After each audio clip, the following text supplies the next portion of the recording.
orang menjual dengan sebutan menjual agama tapi dengan sebutan untuk pendukung yang segala macam. Belakangan lagi-lagi nih referensi di medsos ramai soal terakhir soal panggilan Habib Mahfud.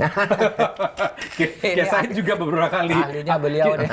Kita ingin mendengarkan netizen Ruang Sahabat itu dalam kacamata Kiai Said dan Pak Mahfud bisa menjelaskan itu fenomena apa? Apa yang terjadi sesungguhnya dengan Habib itu? Monggo, Pak Kiai. Jadi Islam datang ke sini, kalau kita lihat tokoh-tokoh pertama, itu tidak ada yang dari Yaman. Tidak ada yang dari Yaman? Tidak ada dari Yaman. Yang pertama, clear itu ya. Fatimah binti Maimun, Wasil, Syekh Wasil yang di Stonogedong Kediri, kuburannya. Itu di Nisabur. Dari Persia, kalau sekarang Iran ya, Nisabur. Syekh Ahmad Subakir, yang kuburnya di Goa, ya, di Sulawesi. Itu juga dari Khorasan. Syekh Kuro di Kerawang. Itu dari Cina. Ya. Jadi Maulana Ishaq dari Tobruk, dari kota perbatasan Mesir Libya. Nah, kemudian setelah ada penjajah Belanda mendatangkan Arab dari Yaman itu. Dari Yaman. Periode berikutnya baru muncul. Jauh. Ini kan sebelum Wali Songo ya, kedatangan yang saya sebut tadi sebelum Wali Songo. Nah, di sini terjadi manipulasi ya. Sengaja memamerkan ya, memasang gelar Habibnya itu supaya mendapatkan posisi yang lebih terhormat daripada yang lain. Itu berhasil seperti itu di Indonesia dan Malaysia dan Brunei lah. Malaysia juga ada ya? Iya. Untuk status sosial mereka dapatkan. Ya, kalau di Timur Tengah nggak ada. Di Mesir biasa aja, yang alim, yang berilmu, yang berkualitas ya dihormati orang. Yang tidak biasa jadi pegawai, jadi pekerja walaupun di Alatos atau Segaf, hanya di kita ini. Nah, saya bukan ahli nasab ya, hanya saja secara rasional, mereka itu katanya akhirnya Ubaidillah bin Ahmad Al-Muhajir bin Isa. Nah, tidak mungkin ada ahli bait namanya Ubaidillah, karena Ubaidillah itu gubernur Irak yang membunuh Sayyidina Husain dan saudara-saudara di Karbala. Namanya Ubaidillah. Oh iya, yang peristiwa Karbala itu. Ya, namanya Ubaidillah. Yang eksekutornya atas perintah Yazid, Khalifah Yazid. Al-Amawi. Maka Ahlul Bait itu nggak ada namanya Yazid. Cari ada nggak Habib namanya Yazid? Nggak ada. Amrun nggak ada. Muawiyah nggak ada lagi malah. Begitu. Ubaidillah nggak ada. Cuma nggak ada Habib nama Ubaidillah. Nah, sedangkan itu katanya semua ini turunan Ba'alwi bin Ubaidillah bin Ahmad bin Isa bin Muqaddam, nanti Ja'far Shadiq. Jadi menurut saya rasional saja, tidak mungkin ada Habib namanya Ubaidillah. Itu artinya, tadi saya bukan ahli nasab.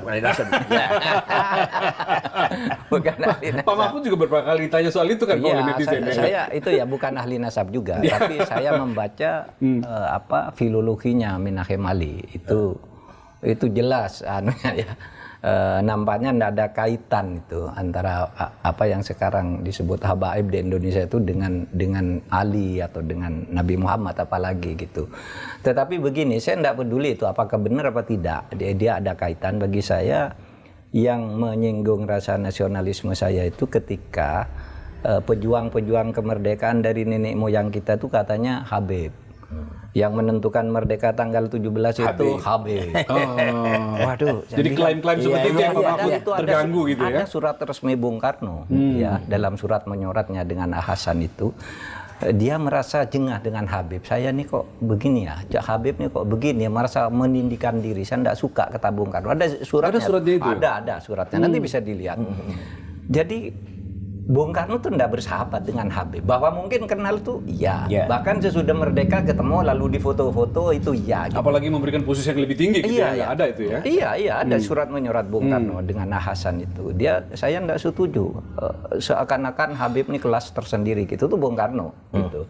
Nah dan ya tidak apa-apa sih jadi warga negara biasa, tapi jangan melebih-lebihkan ya. Seakan-akan dia lebih hebat. Apalagi ketika kasus itu rame kan, cerita-cerita bahwa misalnya ya ada seorang Habib itu minta uang ke kiai di Jawa Tengah gitu, ketika minta 40 juta, saya hanya punya 10 juta, ditempeleng katanya.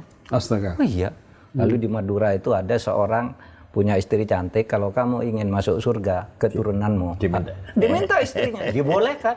gitu. Dan orang-orang di kampung kita biasanya Oh iya merasa bangga banget merasa, gitu. ya. Ini sejak kapan kita jadi budaknya orang-orang Yaman? Maka saya sebagai anak bangsa tersinggung, apalagi cerita-cerita hurufatnya itu bisa nurunkan emas. Kalau bisa nurunkan emas, banyak di YouTube itu, Pak. iya Cerita-cerita begitu. bahwa kalau seorang Habib yang gila itu lebih mulia dari 70 kepala kiai gitu kan ada.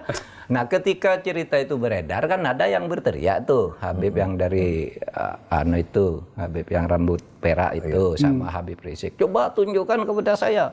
Akan saya hajar sendiri kalau ada Habib begitu. Dikeluarkanlah omongan Habib Taufik, omongan ini. Semua omongan video-video itu keluar. Semuanya video bohong. Iya. Kayak video-video tadi. Enggak dihajar tuh. Gitu.